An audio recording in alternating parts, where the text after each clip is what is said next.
আমন্ত্রিত সাংবাদিক ভাইরা, আসসালামু আলাইকুম। আসন্ন ঈদ উল ফিতর উপলক্ষে আপনাদের সবাইকে জানাই আন্তরিক প্রীতি ও শুভেচ্ছা। সবাইকে আমার পক্ষ থেকে ঈদ মোবারক।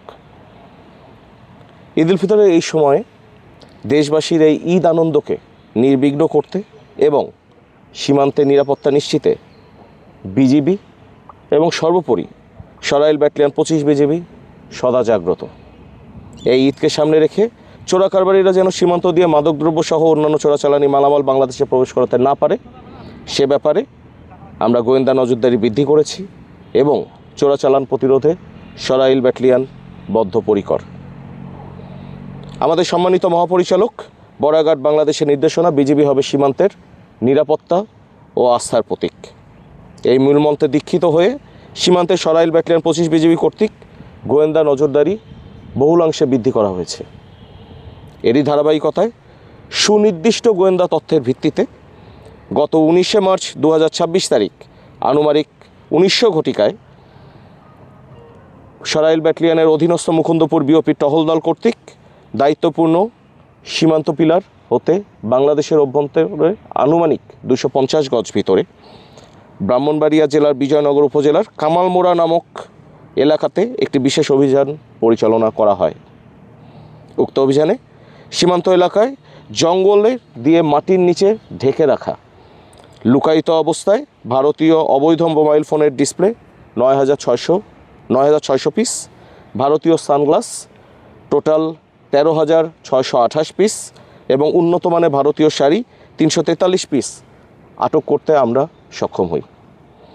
আটককৃত চোরাচালানি মালামালের বাজার মূল্য নিরূপণে সিজার মূল্য আনুমানিক 9,38,07,000 টাকা। আটককৃত এই মালামালগুলো আখাউড়া কাস্টমস অফিসে জমা করার প্রক্রিয়া চলমান রয়েছে।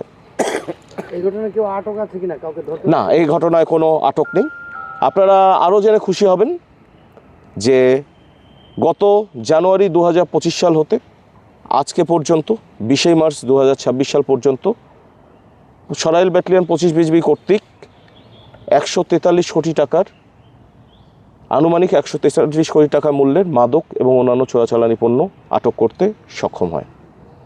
এ ব্যাপারে আমরা নিশ্চিত করতে চাই সরাইল ব্যাটালিয়ন 25 বিজিবি সীমান্ত দিয়ে যেন কোনো প্রকার মাদক এবং চোরাচালানি পণ্য আমাদের বাংলাদেশে প্রবেশ করতে না পারে, সে ব্যাপারে আমরা বদ্ধপরিকর এবং আমরা এ ব্যাপারে কার্যক্রম গ্রহণ করে যাচ্ছি।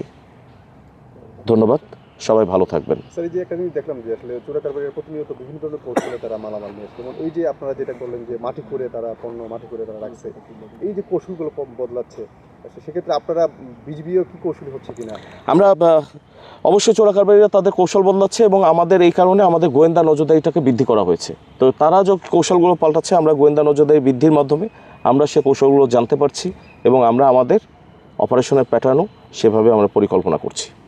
একটা বিষয় হচ্ছে যে ইদানিং আমরা দেখলাম যে মাদকের পরিবর্তে চোরাই পণ্য আসছে বিভিন্ন সীমান্ত দিয়ে, এটার কারণটা? বিভিন্ন সীমান্ত দিয়ে মাদকের পরিবর্তে চোরাই পণ্য না, এটা আসলে ডিপেন্ড করে কোন সময়ে কোন জিনিসটার চাহিদা আমাদের দেশে কোনটা বেশি। এখন ঈদের সময় সামনে, ঈদের সময় উপলক্ষে শাড়ি, ফুচকা, জিরা এগুলোর কিছু চালান মানে চাহিদা বাংলাদেশে বেশি, তার পরিপ্রেক্ষিতে বাংলাদেশে চোরাচালানি পণ্যটা এখন প্রবেশ করছে।